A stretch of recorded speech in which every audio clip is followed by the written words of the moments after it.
人这一生到底遇到多少苦，可是谁也无法说清楚。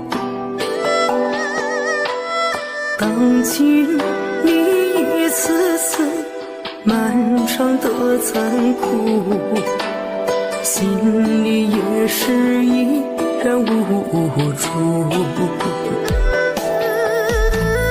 只能看着这伤心一幕幕。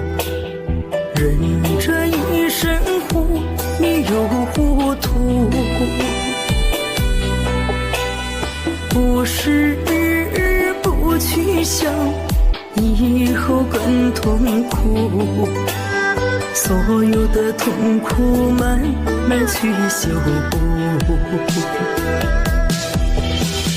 人这一生啊，到底遇到多少苦，如同一座大山压着脊梁骨。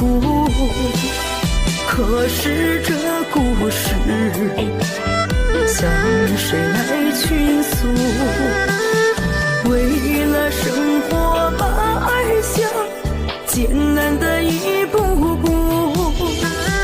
人这一生啊，到底遇到多少苦？可是不想成为人生的顶梁柱。人这一生如同层层迷雾，看不见的虚伪，读不完的银河。